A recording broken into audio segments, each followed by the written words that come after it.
Hello, I'm Rob Stanton. I'm the Executive Director of Operations for the Lake Stevens School District in Lake Stevens, Washington. In 2016, our Community Facilities Master Planning Committee came together and learned that we had a deficiency at the elementary level. Specifically, we needed a lot of elementary classrooms. In addition, our Early Learning Center was in a building that had long outlived its usefulness and was also in need of a new space for its growing enrollment. Unfortunately, it had only the availability of funds to build one school. The district had an existing 37-acre site that sloped significantly from west to east. The property was a wooded second-growth forest area with beautiful views of the mountains and of the lake. Based on the available property and the needs of the program, the district identified that a connection to nature would be ideal as a theme. The property slopes significantly from west to east, and as a result, any rain that falls on the property at the high end will gradually flow towards the low end. That rainfall eventually ends up in Lake Stevens. In a very similar fashion, our students arrive to the campus at the Early Learning Center at the high point of the property. They then move down to the elementary school. Later, they will move to a future middle school on the same property, and ultimately to our own Lake Stevens High School. With the steep slope of the site, it gave us an opportunity to really think about how we could scale these buildings to preschool and elementary school students. If you really want to think about how a student in elementary or a kindergartner sees the world, try sitting on the floor next time you walk into a building and experience how they see the building, not how an adult sees the building. So as you come up to the site, the elementary is nestled into the side of the hill, which creates really a one-story scale as you approach the building, with the Early Learning Center positioned all the way up at the top of the site. Since Lake Stevens, the lake that's in the middle of the town, is really the center of the community, we really thought about how students will flow on the site and how they will flow between the buildings and between the different facilities within the district.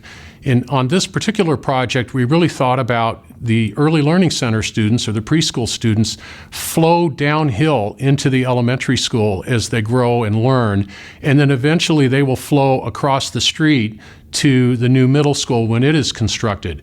And as one of the highest elevations in the city of Lake Stevens, we really thought about how water could be a central design element of both of these facilities, as well as the connection between them on the site.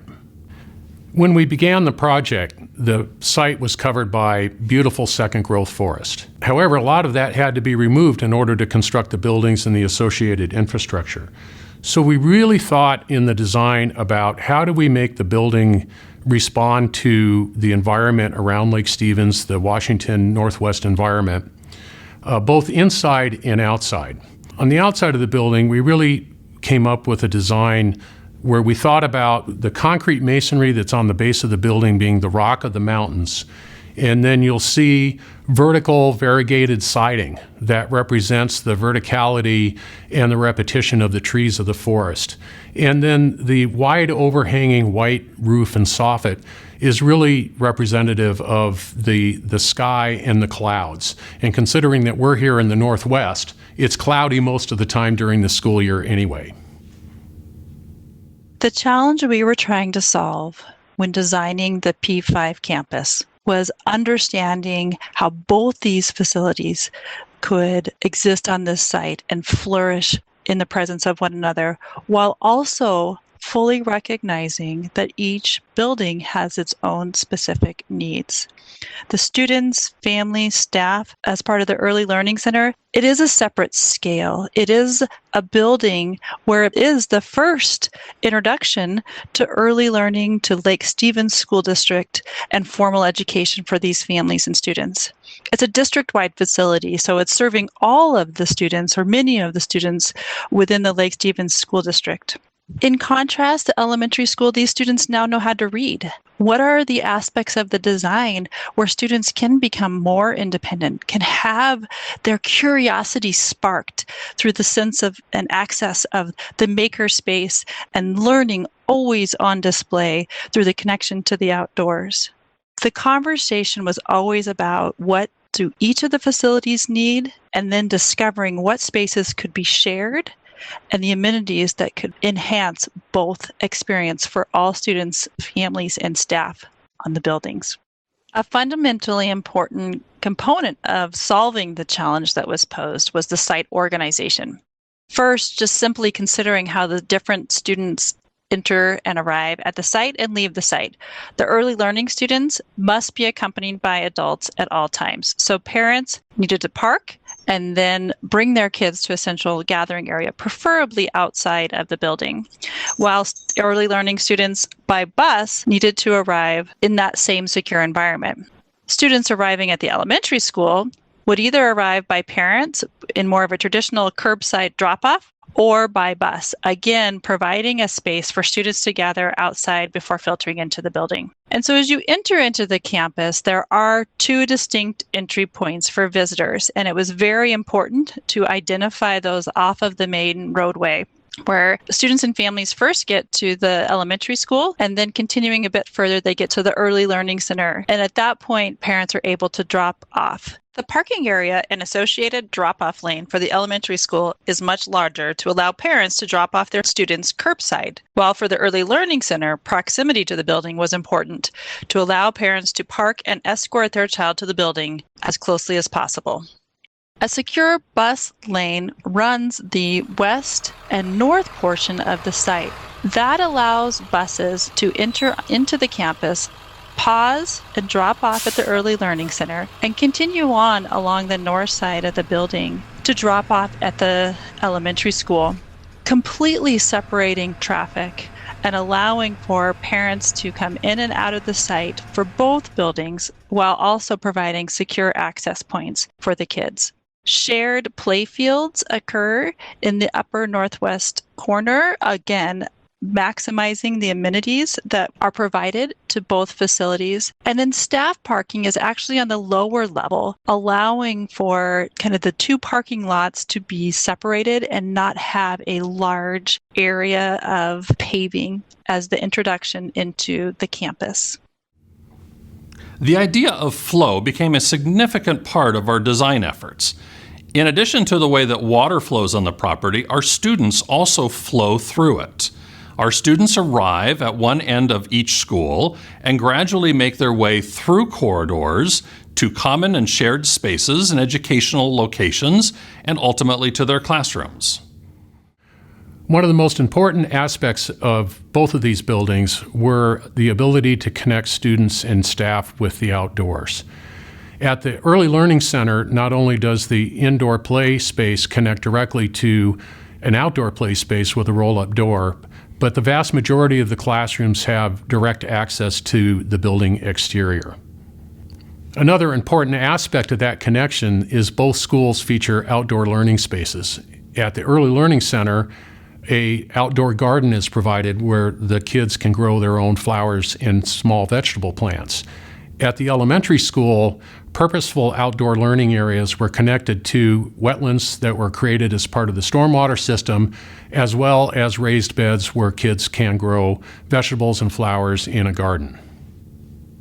A real critical part of that flow and connection is actual physical connection between the elementary and the Early Learning Center, facilitating a buddy system throughout the school district where the younger preschool students are mentored and taught by the elementary students in the adjacent facility.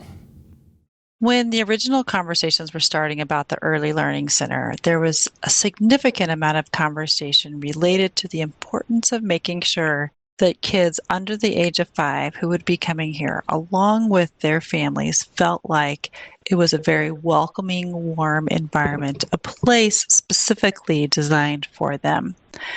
And so when you first walk in the door, one of the most important aspects right away was to have a kid-sized door. This is a door made for kids that adults cannot go through. This is a place designed for them. So right away, the district was very sure to make sure that we had the tone set from the moment you even approach the building. And then as you walk in, of course, there's the secure vestibule that we need to have to honor safety and security within the school district and their protocols. But there was also the desire to make sure that that community room or living room was immediately apparent right when you walked in as well. Looking to your right as you walk in, there's the administration, the ability to come in and interact with, again, a kid-sized featured administration desk so that the students feel like while there are adult activities occurring, that this really is a place for students.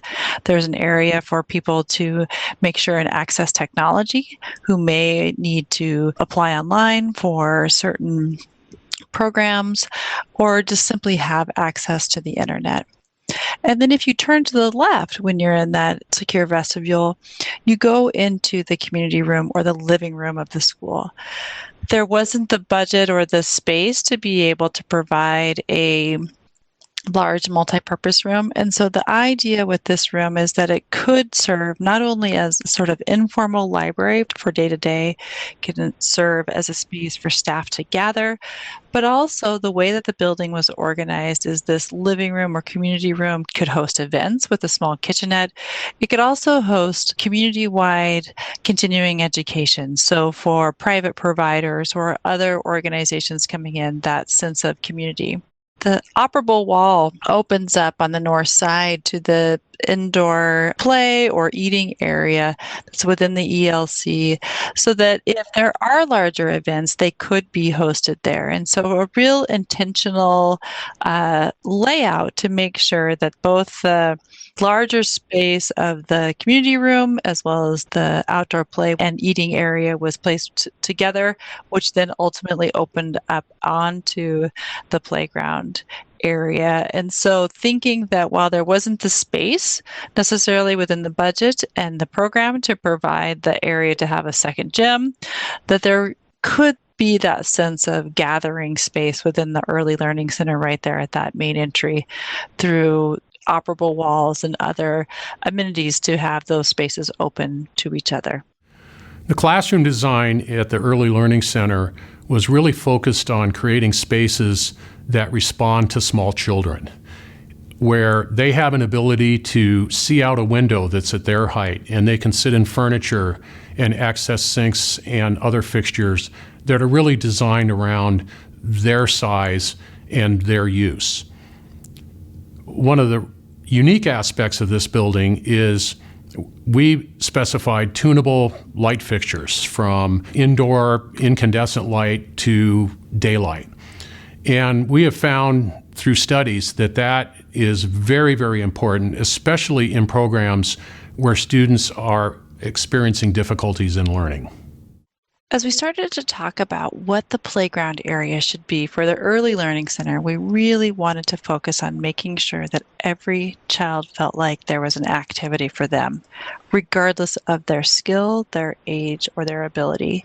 So we started with the items that were truly universal and kind of non-negotiable to early learners, and that included a trike path, a slide, and a lot of individual manipulative elements. And so as we evaluated the proximity to the existing classrooms and really tried to figure out how do you provide both group and large gross motor, high activity, high intensity playground activities while also providing individual activities, we ended up organizing the play area where immediately when you exit either those classrooms, the ends of the classroom wings, or the indoor play eating area, you have kind of a transition zone. And in that zone, it's buffered with benches, with more individual equipment.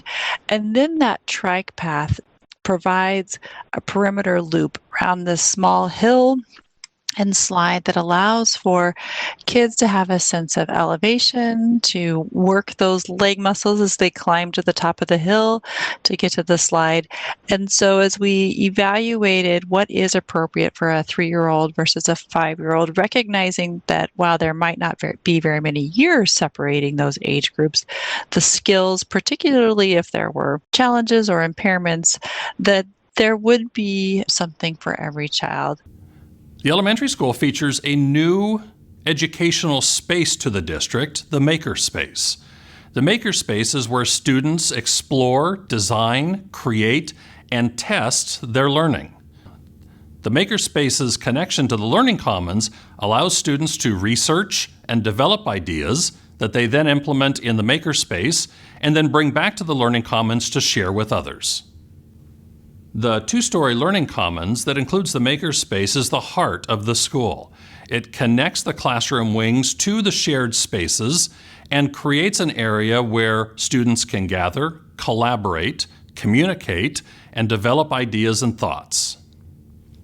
As we began the conversations of the prioritization with Rob, Amy Beth, others within the district, it was really clear that the Learning Commons, the maker experience, was front and center, that every child had the opportunity to experience, as well as every community member who came to the school had the chance to experience and see what the students' creativity was coming up with. And so while sometimes owners shy away from that and districts shy away from that because they don't necessarily want to see the messiness of making, Lake Stevens School District really wanted to highlight that. And for us, it was a tremendous opportunity. And so when you first walk into the building, to the left is your typical administration, your secure vestibule. To your right, before you even enter the building, there is the Makerspace courtyard, which an overhead door opens up onto, and then a series of glass walls allows you to look into that room and see the activity occurring, seeing the making occur, perhaps even being a community amenity where people would rent out that space and have access to things that perhaps would not be available elsewhere in the community.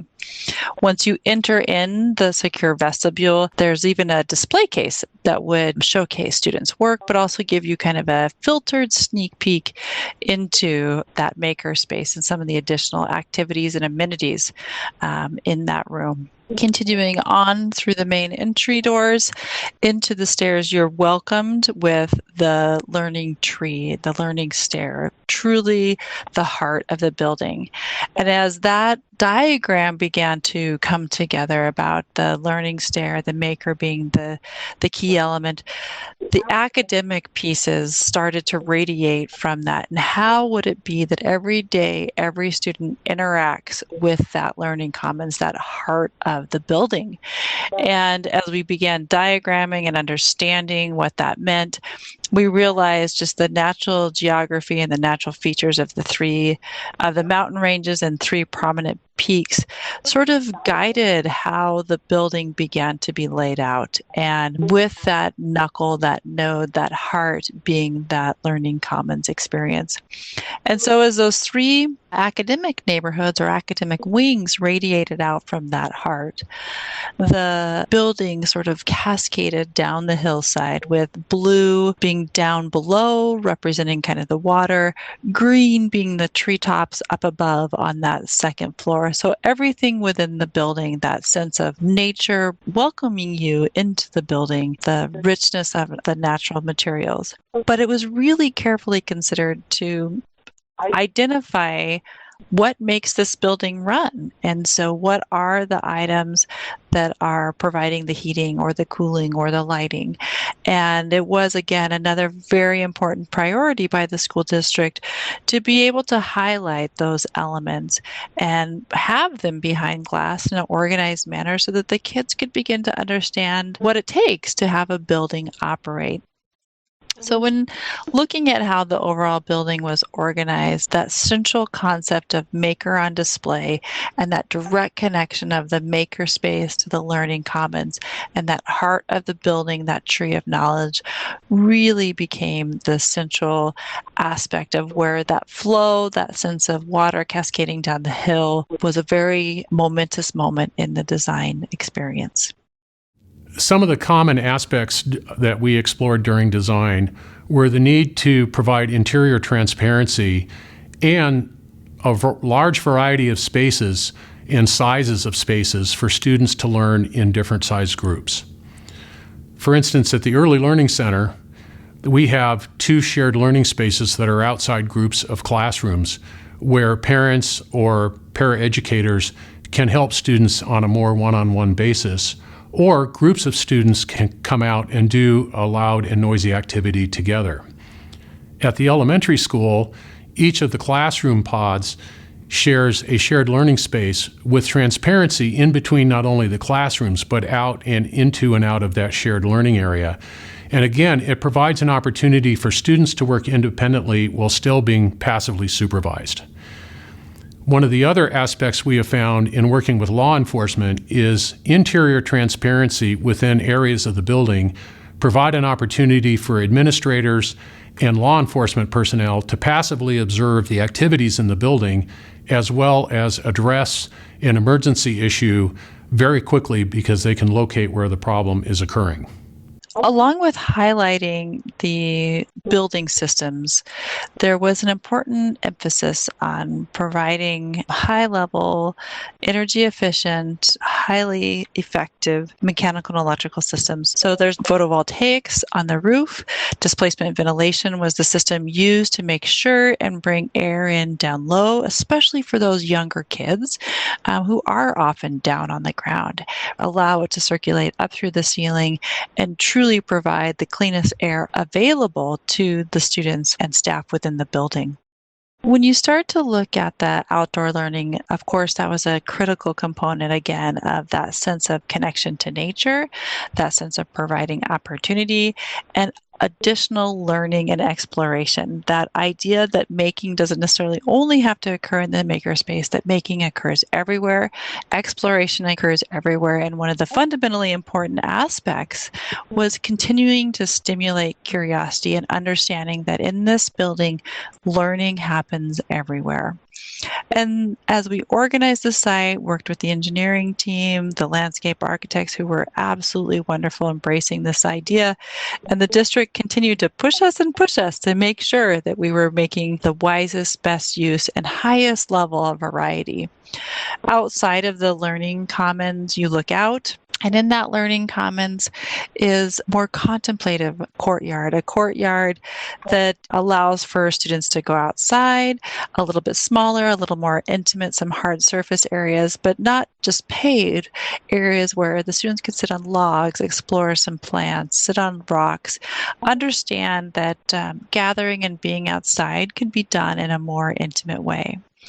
And then between the two classroom wings, there's the area that's more of an immersive natural environment. It was used to treat stormwater, but there's a tremendous amount of learning happening there, even just from providing an opportunity for kids to have a walkway out, to be able to see what does it mean after it rains and what happens with that water and what does stormwater treatment mean. And so allowing the environment of the school site itself to pique the students' curiosity and again become another learning tool. And then of course, because the site is sloping so much, there is kind of a opportunity such as amphitheaters and large gathering areas, providing power and those spaces that could be used by the school, but also by the community after hours was something that was very important. Of course, we provided traditional playground amenities, basketball hoops, and things like that. But even just the character of the playground equipment was such that it evoked that sense of a more natural environment, that idea that kids were out in a forest, going hand over hand, exploring their environment. So the variety and types of outdoor spaces was a careful conversation, again, to provide variety, to provide a space for every child, and enforce the idea that learning happens everywhere. A connection to nature was developed using graphics, words, and pictures that flow from the Early Learning Center down to the elementary school and beyond. The design of Lake Stevens Early Learning Center and Stevens Creek Elementary allow the district to deliver on the promises made to the community, to develop safe and engaging learning environments for their pre-K and K-5 students, to create great spaces in which to work, and to provide a connection to nature that's appropriate for the site. We're excited that our new pre-K and elementary students have such beautiful schools in which to begin their journey in the Lake Stevens School District.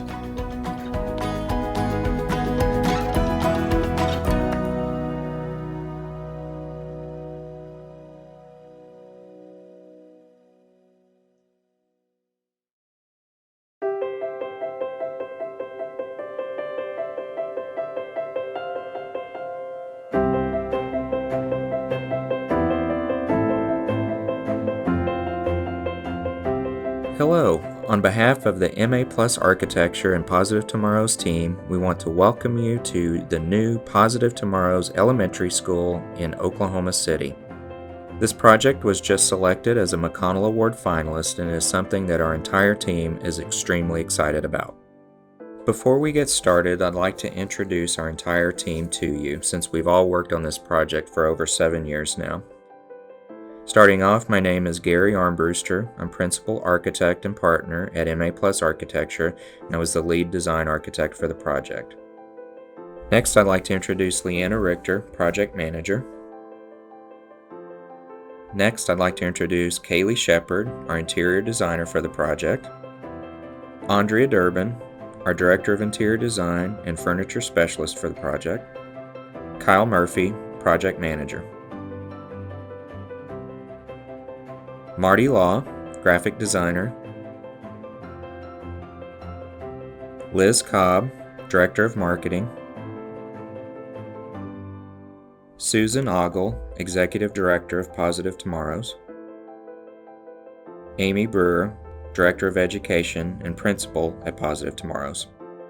I'd like to introduce a couple of other members of our team: G.E. Johnson Construction Company, our Construction Manager, and Steve Cooper, Project Advisors, our Program Manager. Throughout our tour, we will be featuring interviews with Susan, Amy, and myself that highlight additional information about the school and the services they provide. Positive Tomorrows is a private school and a social service agency that's specifically designed to meet the needs of homeless families, and in particular, their children's educational needs. So at Positive Tomorrows, we really sort of believe in the philosophy that I call high structure, high love, and that just means we really focus on routine, and within that routine, we have just sort of limitless love and support, and that idea went into the design of this building. One of the things we have to be very careful about is some safety and security issues. We are working with children some of our kids are from the domestic violence shelter. Some of them are just because of chaotic situations at home. We have to be really careful that the building is very safe and secure. This building's design is really what allows us to be open during COVID. So we designed the spaces to be really flexible, and because we never know what our enrollment's going to be like, but we certainly never planned for a global pandemic to hit just a few months after we moved in. When we designed for flexibility, we honestly could not be open if the building were not designed the way it is. I got involved with Positive Tomorrows about 7 years ago. So I took a tour of the school and saw who Positive Tomorrows was, what their mission was for providing a great school for homeless children. So immediately our firm got involved and have been involved ever since.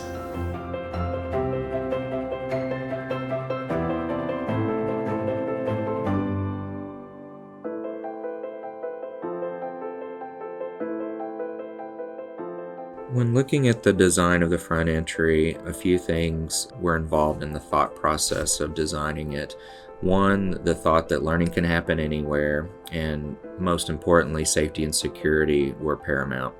So looking at the design of the school and in meetings with the staff and administration, they wanted an entry that essentially hugged the person as they entered the building. So that's why the walls are splayed out at an angle to hug you as you enter.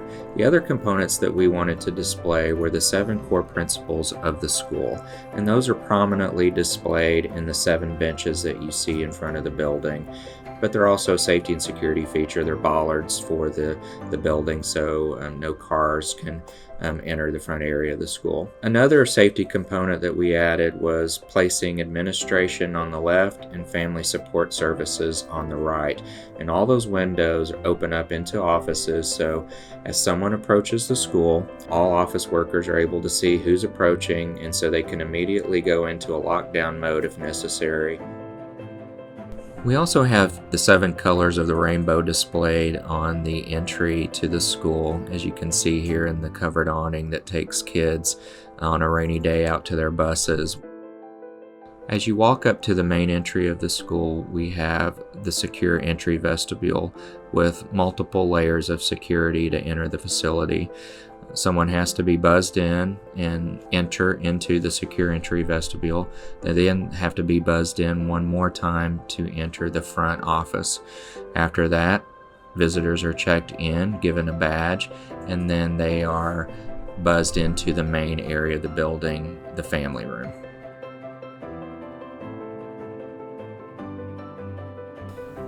The next area is the administration area, and it's really divided into two pieces. The area to the left are the two principal's offices, the principal and the assistant principal, and then the main administration area is actually a little bit larger than a normal K-12 school, and that's mainly because we have a marketing component and a development or fundraising component for Positive Tomorrows.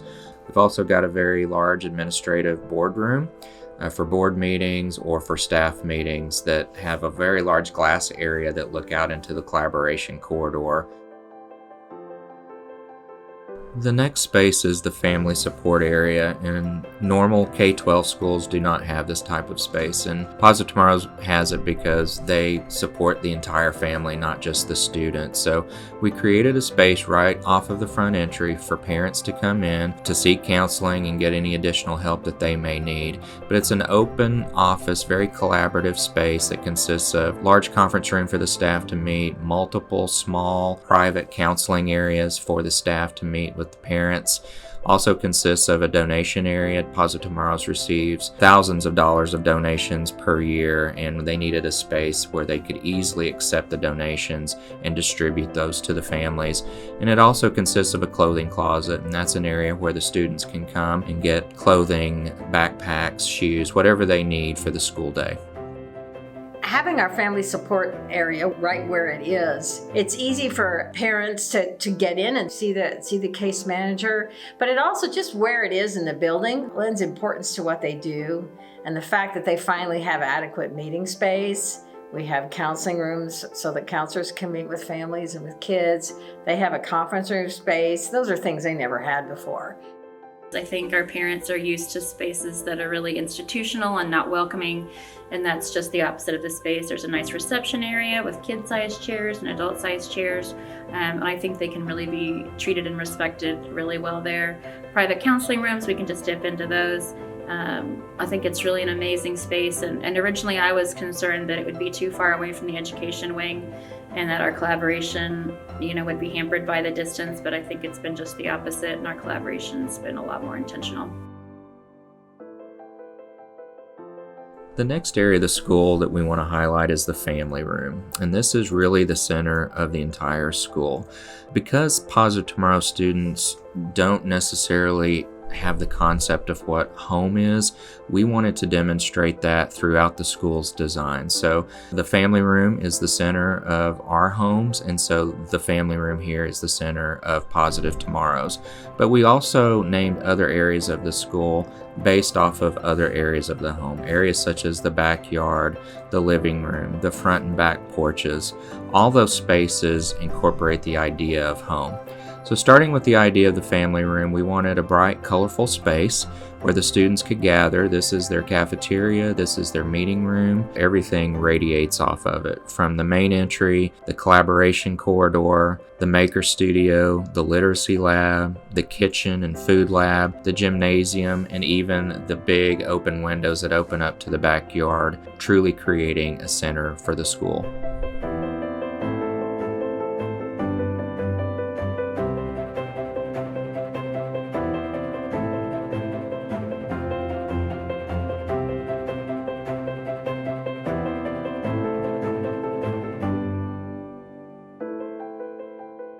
The next area we want to highlight is the kitchen, and this is like any normal K-12 kitchen, but the big difference we wanted to do is it's opening up to the family room, and we've got a very open space so the students can stand there and watch the cooks in the kitchen do what they do. The students really enjoyed doing that in the old school, so we wanted to incorporate it into the new school as well.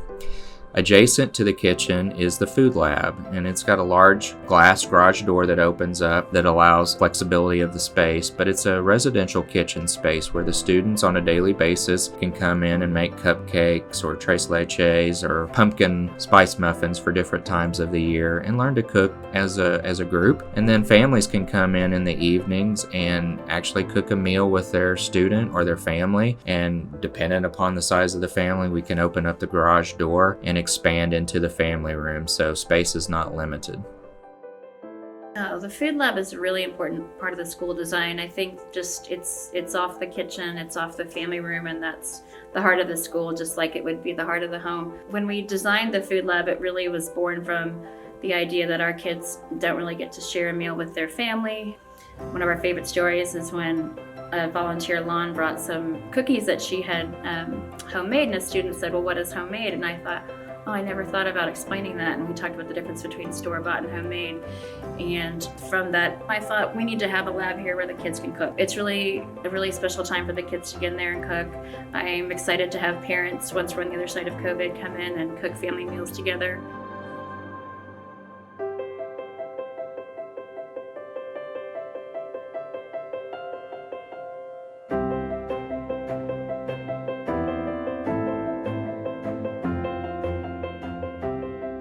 The next area of the school we want to look at is the gymnasium. In the previous school, the students didn't have a gymnasium or an indoor place to play, so that was a huge component that they wanted incorporated into the new school. Located again directly off the family room, it provides a space for the students to play in on rainy days. We also incorporated different components into this, a restroom off of that and storage. The kids can play in the gym. It's really important, I think, for a lot of our students to really work that physical energy out, no matter what the weather's like outside. I think the kids' favorite part of the new building is probably the gym. We didn't have a gym in our old building. We actually had to drive every Wednesday to the Boys and Girls Club for gym. We would drop the pre-K kiddos off, then we would drive back, pick up kindergarten, go back to the gym, pick up pre-K, come back, pick up first grade, drive to the gym, pick up kindergarten. So our bus driver just drove a loop for 5 hours. It wasn't theirs. They got 45 minutes, and of course, we were always running late. Now they have a space that they can just go in anytime. So it's really amazing. Indoor recess is usually the bane of a teacher's existence, but here we have a gym and the kiddos can just go in it. They go in it with their mentors, and we have family movies in there. We do assembly. When we first designed this building, we thought it would be a future build, and I'm so glad it's not. The next area we want to introduce is the literacy lab, and this is an area that traditionally is the library, but Amy actually came up with the name for the literacy lab, so this is probably her favorite area of the school, but it's an area that opens up to the family room in the backyard so you can see what's going on in the space. We wanted it to be very flexible in design, so we've created an area that not only houses library books, but a lot of flexible furniture. And this is an area that no matter what day you go on, the furniture is always moving around and changing into different configurations.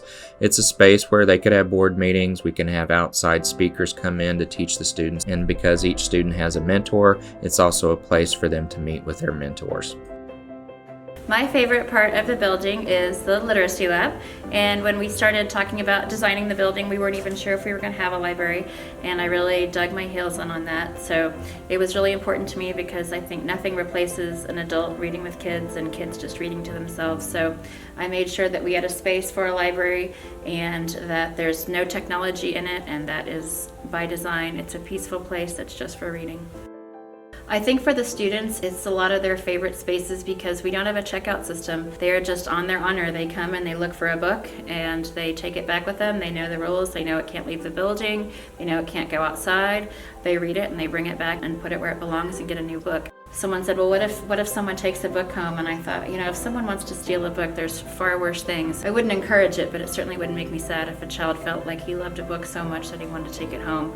I think that's a good thing. So we don't have a checkout system. We have sort of an inventory that's in here, and I make sure that I pay attention to every title that comes in here and make sure it's something that I want the children to have access to. We really focus on authors of color and some subject matter that maybe seems a little grown up, but I think that our kiddos kiddos can handle it. They've seen things that I can't even understand, so we trust them with these topics that sometimes are scary for adults, but our kiddos can handle it. I just think it's a place of reverence, and I think the kiddos understand how special this place is, and they really treat it that way.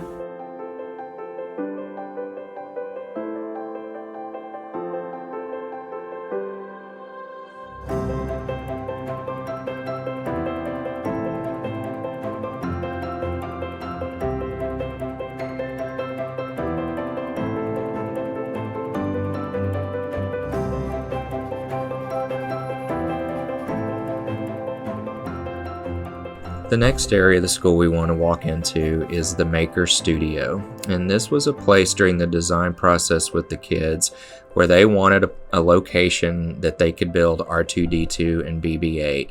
And a very flexible space was created for this Maker Studio. We've got an overhead glass garage door that opens up into the family room, so the flexible furniture for the space, if we have more students, can actually move out into the family room and we can grow our area. It's a place where we have 3D printers, large windows, TVs, marker boards. It's a place for creativity for the kids. Most of the children do not have a location where they're staying to have a space of their own, but this is a space that they can start building a Lego set, put it away in our flexible furniture, and come back the next day and keep working on it. In our design process with the students early on, we were working with them and did a design exercise where they created drawings to show their favorite spaces for the new building. And so to remember those students and to kind of keep with the idea of learning, we incorporated those drawings into the vinyl wall coverings on the wall. So those students, even though they are not in this building today because that happened over 7 years ago, they are remembered forever in helping to design the new elementary school.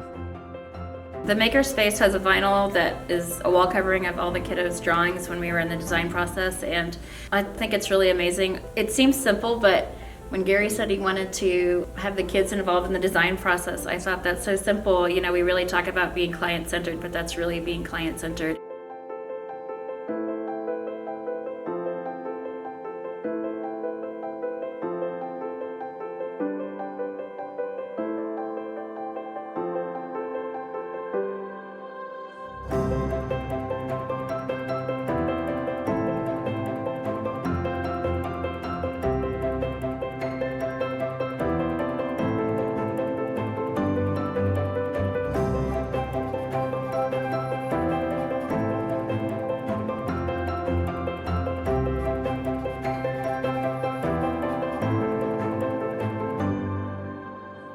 The next area of the school we want to highlight is the collaboration corridor, and keeping with the idea that learning can happen anywhere, we created this central spine of the school that the collaboration corridor runs from one side to the other, working from the right hand side from the very open collaborative outdoor classroom area and entering into the family room. Right off the secure entry vestibule, you walk right from that area into the collaboration corridor. As spaces open up into that, one of the things with the corridor we wanted to highlight was the idea of the colorful corridor and the idea of the blue of the Oklahoma sky being incorporated into the flooring, the Oklahoma wheat being incorporated into the flooring, and then the numbers that you see as you walk down the corridor teaches students to learn to count as they walk down the corridor.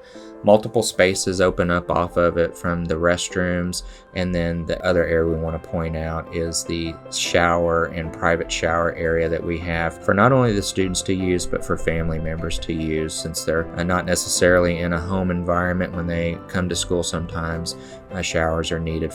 Other areas that open up onto the corridor is the special education room. Other component to the school that opens up off of the corridor is the art and music classroom, a very open space that not only opens to the corridor with large glass entry windows, but also opens up into the backyard, so art and music projects can be done outside. But we also have an area called Clayton's Clubhouse, and this was an area created by a family member of a young donor who passed away, and they wanted a way for them to remember their son in a very positive way because he loved to read. So we created Clayton's Clubhouse as an area for students to have access to library books that they could take home. They don't have to check these out. They can just grab them as they're leaving the school, stick it in their backpack, and bring it back to their home or wherever they're living at the time. But it also doubles as an area for waiting outside of Amy's office. Many times if a student is having a bad day and they need to go visit Miss Amy, they can sit at Clayton's Clubhouse and just kind of calm down, grab a book, read it. And what we found, it's a great area for students to calm down as they wait to see the principal. The next area of the collaboration corridor opens up into the treehouse area. And this was a space created by students. They wanted a treehouse, and that was when we were thinking the school might be a 2-story school, but it didn't end up happening that way. The treehouse collaboration space was created as a way for the students to meet with multiple classes.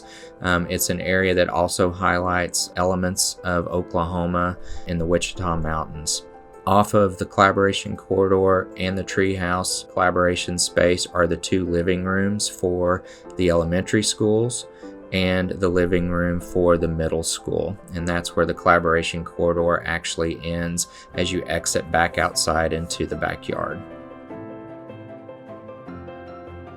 The next area of the school that we want to look at are the elementary classroom pods, and this was developed into 2 separate areas, 4 classrooms on each area surrounding a living room component. And each of the classroom pods were divided into older students and younger elementary students. The next area of the school that we want to look at is the living room, and this is the center of the elementary classroom pods. We have the blue pod and the yellow pod, and the blue pod consists of a living room that mimics the idea of the Oklahoma sky, and the yellow pod mimics the idea of the Oklahoma yellow wheat. And within the living room, this is a space that was thought about being an area where students could meet collaboratively as a group, or all 4 classes could come together and meet as a group. But then we have individual spaces, or the cubbies, that are shown here. And the cubbies are a component that we took from the original school. If you recall from the previous video of the old school, there were little cubbies, or lockers if you will, that each student had with their name on it. And that turned out to be a space that the students really loved, and a student would go into that space. You'd find them many times reading a book or just sitting there quietly because it was a nice little confined space that almost hugged them. And so that was one of the big areas from the old school that staff, admin, and the students wanted us to recreate in our new school. Above the cubbies, you'll see in an area of blue and yellow are inspirational words that the students and the staff helped us come up with to describe positive tomorrows. The words are in different languages, and each of the languages are spoken by PT students. The next area we want to look at are the individual classrooms. Each pod has 4 classrooms, again right off of the living room, and each classroom is a very open, collaborative space for the students. It has different components of small carpeted areas where you can do little reading circles to very flexible furniture. And then between each classroom are 2 things. One is a restroom, so students can share the restrooms between the 2 classrooms. Those were the 2 big components for students leaving class at the old PT school, was needing to go to the restroom and needing to get a drink. And so restrooms and bubblers were incorporated into each of the classrooms so they can wash their hands and get a drink and go to the restroom. But another component is the touchdown space, and that large window area with it's a small group meeting space that has pinup boards, marker board, large windows where you can see between each of the classrooms. It's an area for mentors to meet with their student, and then an area for students to break into small group activities.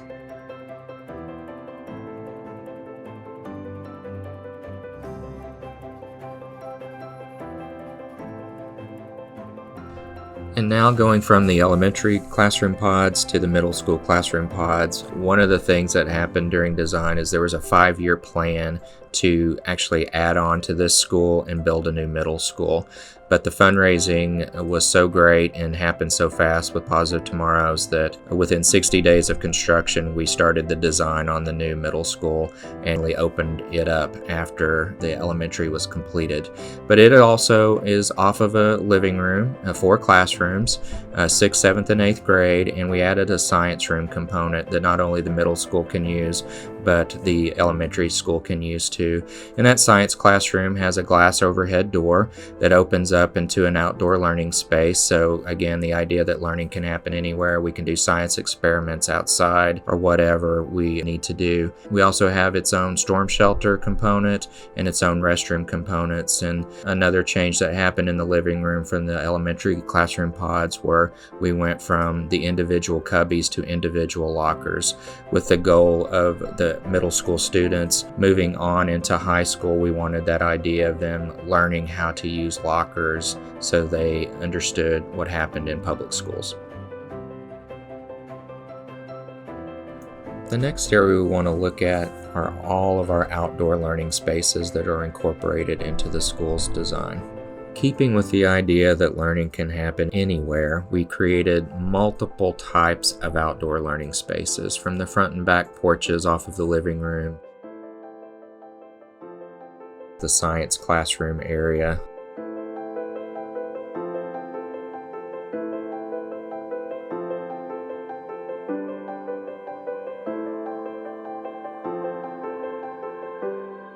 to smaller areas where mentors could work with their students,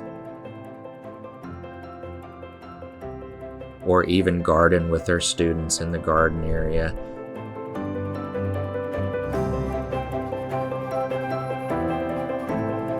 Or have large group meetings in the amphitheater with an outdoor chalkboard. We really wanted to create the idea of not only learning inside the building, but learning on the outside.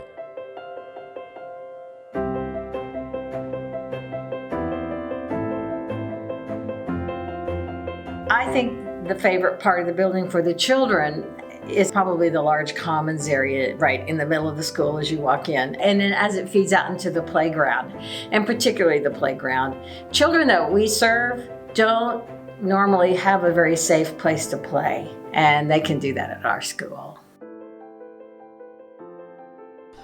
On behalf of the entire team, thank you for attending, and we hope you enjoyed this tour of the Positive Tomorrows facility, and that we've shown the need for this type of school and how it can serve as a national or international model to serve the homeless student community.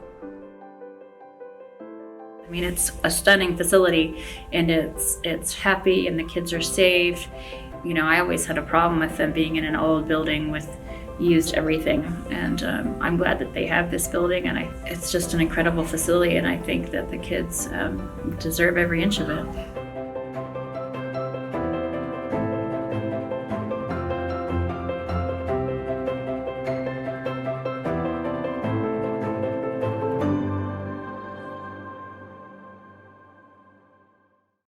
Hello and welcome to the virtual tour of Northwest ISD Lance Thompson Elementary School.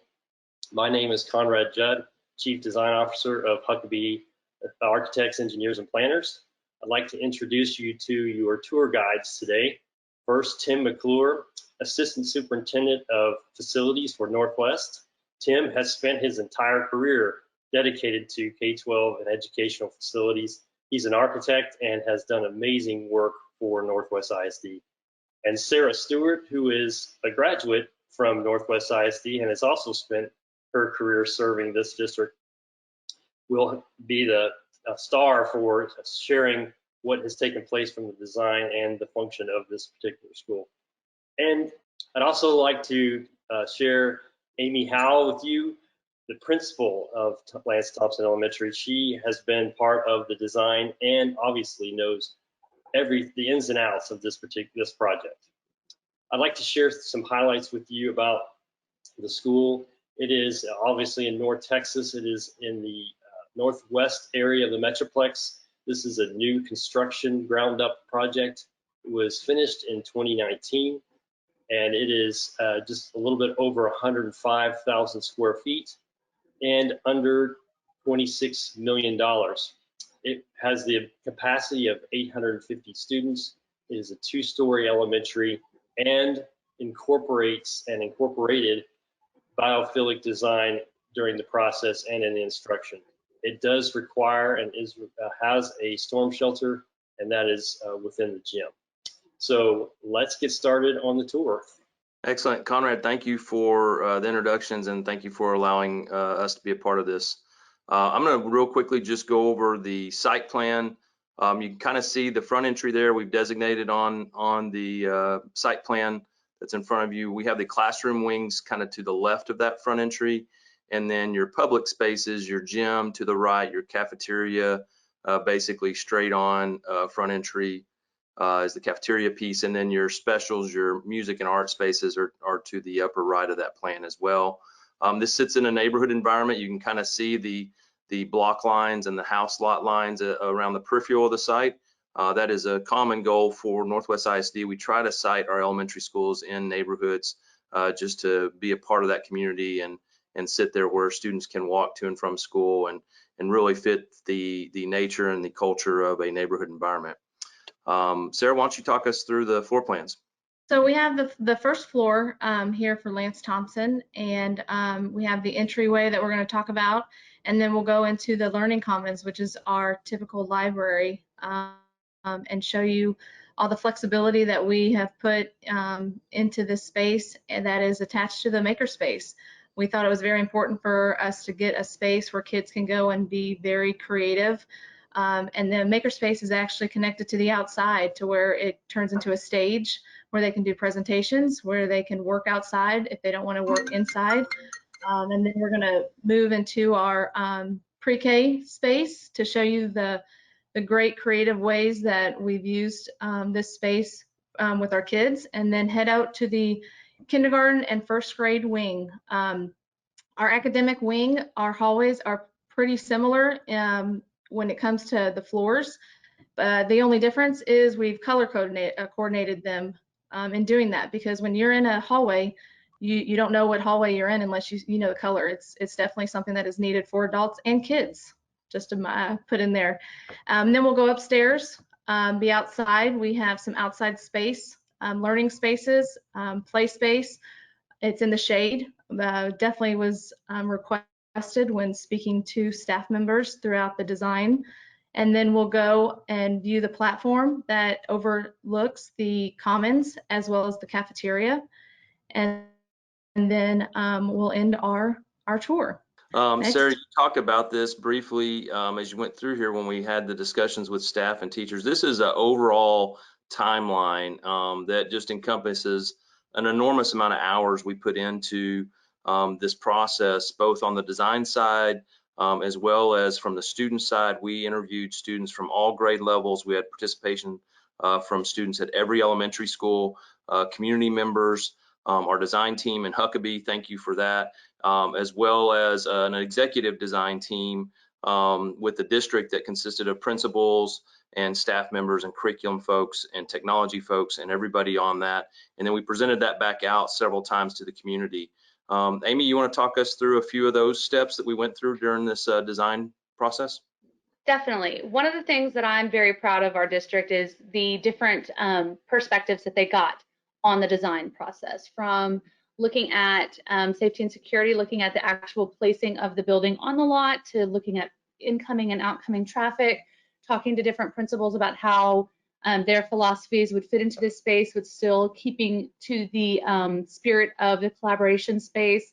So when you look at this timeline, you can see through the pictures as well as the comments on there, all of the different planning processes that we went through, all of the different things that were talked about, the different terms that we learned about. And it's pretty amazing to see them all come to fruition in this one space that is going to be used for the district for the next several campuses that are being built, and that each principal will still be able to use their philosophy of education using the building the way they want, but still being able to keep true to the collaboration that the building was meant for. One of the things that's really neat is some of our students were specifically spoken to about what they'd like to see, and kids will they will say, that was my idea.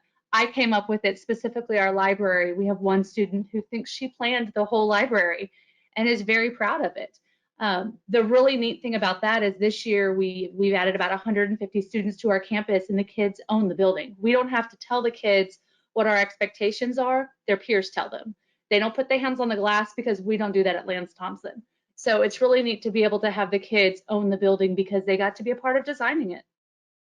Conrad mentioned at the beginning of the intro, we talked about biophilic design and the importance that that kind of started to present itself to the district, to the team, as we started getting into the design of this facility. And we keyed on several of the elements with biophilic design. We have them listed here.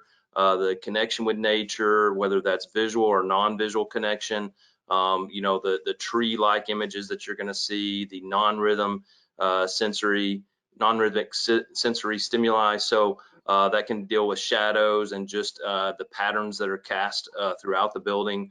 The thermal airflow and variability, we have opportunities to go outside and inside and bring the outside in the inside and open those spaces up together. So that's beneficial. As we move into some of the other biophilic design elements, you can see dynamic and diffuse lights. And here's some really quick captures of images you see to the right. We're going to walk through all those spaces, but you can see areas of mystery and areas of refuge and peril and risk. And with the balcony, that's a peril and risk scenario. The nature connection with just the elements and the materials that we use throughout the project. And I think it really does start to encompass what that neighborhood was about. The neighborhood is actually Harvest, so we took some cues off of Harvest in that scenario as well with this neighborhood, and really tried to bring those elements together to reinforce that biophilic design, which we think is very important for kids to have that connection with nature, even when they're indoors. It improves test scores, it improves their just their overall behavior. Just their well-being in general is evident from being able to be in a school that's well lit, that has all these different elements that helps play off of the design and then helps them in their educational efforts. Many were concerned that had not had the understanding of biophilic design beforehand. We're concerned with all the glass of the classrooms and our friends that are ADHD and how distracted they thought they were going to be. It is a non-issue. You can walk through a collaboration space and very few kids turn to look to see who's walking down the hall. It's more the adults than the kids. They're used to it. They're used to having people walk in their classrooms. They're used to having people stand outside their classrooms and watch. It is a non-issue. They love all the light. They love the fact that because they have all the classrooms, they can go into the hall and take a mask break because they have the opportunity to do that. So as you can see, this is the front of the building of Lance Thompson. We were very intentional in our materials for this building. We really wanted it to blend in with the community Harvest up in Northlake. So if you can notice that we have a lot of canopy space in the front of the building. We've had community members, parents, staff members praise these spaces because of, we had intentional reasoning for this because of dismissal. The front of the building is car riders, and so if it's a rainy day or if it's too hot, kids can be in the shade and wait for their parent to come pick them up.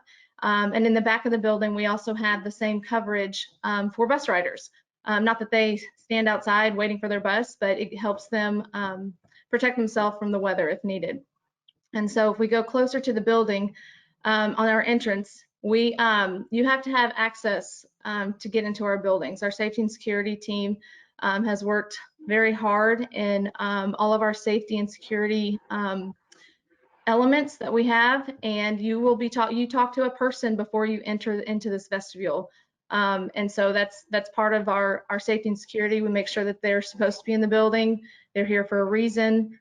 And once we get that confirmation, we let them into the vestibule. And if you can see, when we zoom out, you can see the biophilic was brought into the vestibule, the name of the school on the back wall. Yep, Sarah, Right this starts to really play on a lot of the biophilic designs in the floor selection, bringing in that wood look combined with the stone and the wood shelving, and then of course the foliage within the name Lance Thompson Elementary. Just starts you right off the bat when you walk in. And not only that, you can see all the glass that was on the front. You can see the reflection in the glass of the daylight coming through. You're starting to get that sense of dynamic and diffused lights as you move throughout the space. Also been commented on specifically by the community as well as the Thompson family is they love all of the nature elements due to the fact that it was a family farm. And that's a pretty cool element to be able to keep going within the building to keep that history talked about. Now, when you enter through the front doors here, I think it's important to note we were very specific and very intentional about making the library an open concept and so it could be the heart of the school. Yeah, this was one of my very favorite things that we did within the building. When you walk in, you'll notice there are a few structural supports, but there's no walls to the library.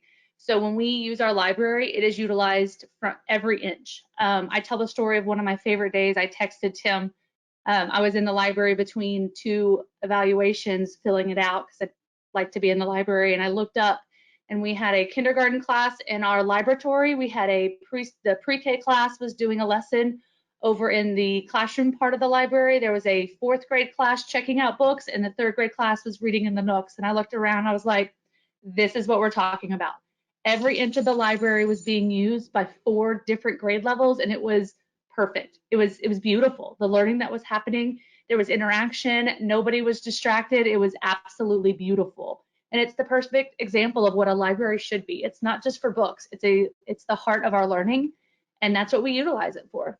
They're the lions, Lance lions, and the wood structures that we have in this space are the lion dens, and it's to create spaces for kids to go and read in small groups or read by themselves. And I've actually seen teachers go in there, and they've been comfortable, and they get their chair that they want to snuggle up with. They read a book, they have lunch in there, and so it's not just for the kids, it's for the teachers too. We actually had a couple parents last year getting there that would get there early before lunch and go sit in the library and read by themselves before they had lunch with their kid. It was pretty cool to see.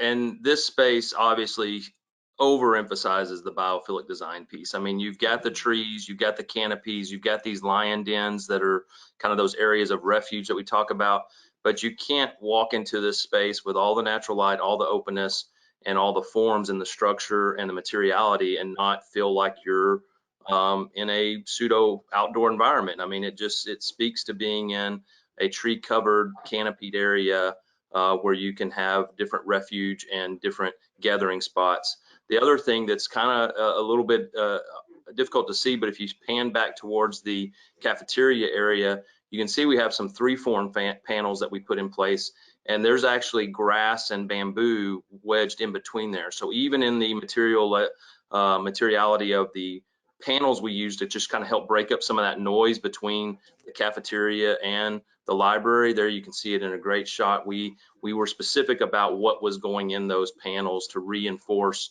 the grassy environment of a lion, but also bring that biophilic piece back into the design. So the view we're looking at is we're actually in the maker space looking into the library. There is a folding partition that would separate that space if you want to close it up and have just a class inside there. But most of the time those doors are open. And we have kids that are in robotics, they're in model making, and they come at their lunchtime, and they come in here and they get their creativity on in this space. And to the left, you can see the windows outside. That's actually a garage door that opens up to the outside courtyard, where we had this intentional stage to where people can just roll their projects out if needed, or if they can come out there and if they need to paint or do something really messy that we don't want them to do inside, they can do it out there. But we use the rocks for seating for if a student is presenting their projects. We have the covered area to the left of that to, in what Tim said earlier about meeting with students and staff, something that teachers brought up the most is that they would love to be outside teaching the kids, especially when it's nice, sun's out, but it's Texas, it's hot, it gets hot under the sun. And so they asked for covered area so they could teach kids and still be outside. And so that's one of our spaces that we gave them. It's a pretty large space, which is right outside our special ed, pre-K, PPCD classrooms, which gives them a huge space to go outside and have some good time. And then this is going into those spaces. They have a shared space that they collaborate in, and then they have their individual classrooms that are divided by movable walls. These movable walls are magnetic. They are marker board. Teachers have raved over them. They love them. That's probably the most thing I've heard about their classroom that they love, because they could put all their anchor charts and any other items that need to stay up all year. It's staying up on that wall. Yeah, you can. There, one of the things that have been really interesting is they call it the learning wall, because it is so diverse. They're able to do a small group and use a marker board, and they can be in different places in the room. They don't have to be at the front of the room anymore. So that's really, really amazing that with those marker boards. And another thing I want to point out with this space, because of the way that it was designed and built, these classrooms are completely integrated within each other. They're able to be co-taught, which is wonderful for all kids, not just our special needs kids. But without this design, we wouldn't be able to do the things that they are truly doing within this classroom that are unprecedented in this district, and it's amazing to see. Yeah, this little mini makerspace that we're standing in it was intentional, because we wanted to make sure that our littlest kids, our pre-K or those little kids showing up, had a messy area, a makerspace area, just like what's off the library for the rest of the school, even though their age is probably not an appropriate level to be out in that space with those elements. But they are. But they have their own space and their own manipulatives that are more geared towards their age level than what you're going to find when you go out into the main makerspace. But it's their makerspace, and so that's been a huge piece. And to your point, Amy, I think every time I go to school, I don't know that I've ever seen those walls. They stay open or partially open a lot for that. I believe they asked Sarah to just remove them. They did, absolutely. And I have to say, I get lost when I go down that hallway.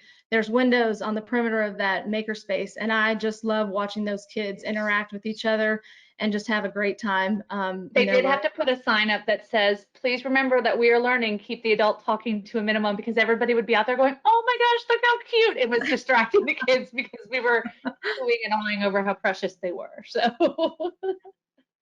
we're going to move on into one of the learning areas, and I want to speak real quickly. I mean, we as a district grew up a long time doing bulletin board designs outside of every classroom, and that was a huge undertaking for this district. But as we moved into a new concept, we said, what could we do that supported a digital format as well as a bulletin board format? And so when you enter every learning area, every classroom wing area, you can see this is kinder and first grade on each side, but this is your view when you walk in. And so you have the ability, full tack board surface, 2 monitors. They can display digital work as well as physical work for the wings of those buildings or of those classroom wings for each grade level appropriateness.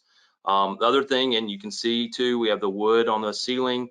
So again, starting to introduce the biophilic design with the elements, the wood materiality. And then, you know, that daylight coming in down at the end, again, always trying to create those natural daylight views and shadows that come into play. So we'll move into the teacher PLC room. This is actually a shared space between the 2 grade levels of this wing. In meeting with teachers, I actually went to a couple PLCs during our planning design. The furniture is great. It can be moved and it can be put in any kind of formation it needs to. It also can be flipped and pushed out of the way, because PLCs, I saw teachers on the floor with sticky pads and just moving things around on the floor, and then I've seen them on the chairs, and then you see the marker board. So we tried to give them as much flexibility in this space that they can do for their PLCs when they talk about students and how to connect them with, you know, each teacher or other students. And so this is definitely a space that they all love, and it's at every entrance of each academic hallway. So that was kindergarten and first grade. And so we're in the kindergarten hallway. Here's our collaborative areas that we have in between every grade level. There are 6 classrooms that connect to this space. We have a stage with a marker board and monitor that kids can present out there, or they can just grab tables and have small groups, large groups, or if you just need to be by yourself, get out of class and you can go out there and concentrate. Kids love that focus room with the windows surrounding them at the end of the hallway of each collaborative area. So we're going to take steps to outside. This space is between the kindergarten and first grade hallway. In talking earlier about the pre-K, PBCD, and special ed under covered area, this is their covered area. They can come out here, bring all classes out here. You can bring one class, you can collaborate. I know I've heard Ms. Howe say that, you know, outside recess, you know, if it's raining but it's not, you know, lightning and thundering out, they can still go outside and get some fresh air and still be protected from that. But also this just gives the teachers their outside teaching space. So let's go upstairs. And so when going up these stairs is second and third grades covered learning area that we gave them. And as you noticed, kindergarten and first grade was green, and now we're in the orange hallway for second and third grade. So as you can see, if you didn't have those colors, you kind of get lost. So that helps, again, adults as well as students. I'd like to point out something too here. We talked about safety and security when we entered the building. If we'll turn around and look back at the other view, you know, when we entered the space of these wings where that museum area was with the gallery, right behind that area is a set of doors that are a lockdown scenario. So if we go into a lockdown scenario, yeah, when you enter a space right there, those doors right there close off every classroom wing in a lockdown scenario. The other thing that's nice is we have taught our district has adopted a CRAZE mentality, which is the civil response to active shooter events. It marries up with the police department and first responder departments technology and practices. So when you're in this space in a lockdown, the first thing you want to do is avoid. And what this does with that stairway coming out to the patio and each of the in the commons area is it allows every grade level a quick access out to the patio. You're outside, you're completely removed from the elements of the building in the case of an emergency, and you're not having to go back towards the direction where there may be trouble or harm, whatever that is, whether that's a fire or an intruder or whatever. This gives the opportunity for teachers and staff and students to get their kids directly outside, downstairs, and out and away from the building. And so we're really proud of that design of being able to secure a wing and exit a wing all at the same time. And another point to that, Tim, is we did our active shooter drill with the local police department last year, and they were amazed. They thought they were going to find lots of holes in our design just due to the amount of glass. We could not find several grade levels. They hid so well, we weren't able to find them. We had to radio the teachers to figure out where they were. And one of them was just in their classroom behind their backpacks. We just never saw them. So the design may look real open, but there's also lots of really good places to hide if that is a necessity. So here's a view of inside our typical classrooms. Underneath the window is where we had kids hide for their training, and that's where they hang their backpacks, coats, whatever is needed. But as you can see, the furniture is very flexible. It is wheelbarrow size type tables to where they can easily maneuver their tables and get into a different configuration. We have those green and blue pads where kids can sit on the floor comfortably. And then there's the learning wall that Ms. Howe spoke of earlier about how the teachers just put everything up there, and it stays up there. You see sticky notes, you see writing on the marker board, and you also see charts that they use on a daily basis. We've truly put a space in place, and I think Amy can speak to this, that there is no front of the classroom, right? Yep, there is no front. In fact, we've had to take that off our accommodations for our special needs. Parents are like, I need my kid to sit at the front of the classroom. And we're like, that's not a thing. They're like, okay, by the teacher. Again, that's not a thing. The teacher's everywhere. So since we are upstairs on the second grade and third grade, we're going to go out to the balcony that connects both academic wings. It overlooks the common area library, and you can see if you go to the common area lookout between the trees, you're feeling like you're in the trees, you're lying, looking over and looking in the library and just seeing how large of a space that is. The kids love this. We did put some measures between the limbs to make sure we don't have little kids climbing the trees, because we know kids love to climb trees. But if you turn around, this space also overlooks the cafeteria. This is kind of an overflow balcony that when Lance has awards or assemblies, you have parents that are normally on the floor watching the performance, and then you can also have your dads in the back. They can be recording. We can give them power up there that you can see on those steps. Also during the day, kids go out there and they have their Chromebooks. They sit down, they read their books. They love being out here, and I'm sure Ms. Howe can speak on some of those occasions. Yeah, it's actually one of their favorite places to work. They have to pay tickets to go out there and work because they love it so much. They feel like big kids because they're not supervised, but everybody can see them. Another thing we used it for was for our dedication, we actually decided to put our choir up there, and it was absolutely stunning. It was beautiful visually, as well as it sounded great. It was absolutely fabulous. We had a lady from the Meyerson Center come and actually give us that suggestion. She was like, "Oh, you have a choral terrace or a choral terrace," and we're like, "Yes, we do." I don't know what that is. They had to explain that to me. But, yeah, of course we do. And so we use it for lots and lots of different things. It's one of the kids' very favorite spaces. It's like the first thing they show their parents when their parents come up to school is they want to show them the balcony. The one thing, and I've told this story, I know Conrad gets a chuckle out of it every time I tell it, but and Amy knows it because she lives it. When we went into that design process, that long process we talked about, one of the common threads there was having learning on display and making sure that people walking through the building had learning on display. And there's not a time I go in this building that it's not, I've recoined the phrase, it's not learning on display anymore. It's learning in your face. I mean, you can't walk through that facility without seeing learning happening everywhere, on the stairs, in the nooks, in the caves, in the quiet spots in the hallways, under the stairs. I mean, there's just spaces everywhere that engagement is happening, and I know that our kids are the benefactor of that. I think it's also really important to point out that it's not just the big kids that get to use those spaces. It's pre-K through 5. You will see kindergartners out in our common quad working without a teacher standing over them. You will see first graders out looking over the library because they earn the right to get to go up there. They know it's a privilege and they do not abuse it, and they take pride in the fact that they're responsible enough to get to go learn where they're comfortable.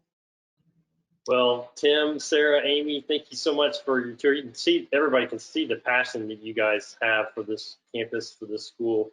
And I think what's so rewarding for me to hear this as part of the architectural team on this is that y'all are using this building in ways that we never imagined. Y'all continue to innovate and use this projects. And so thank you again for the time of taking us through this. You did an amazing job. We appreciate it. Thank you for joining us, everyone. Thank you. Thank you.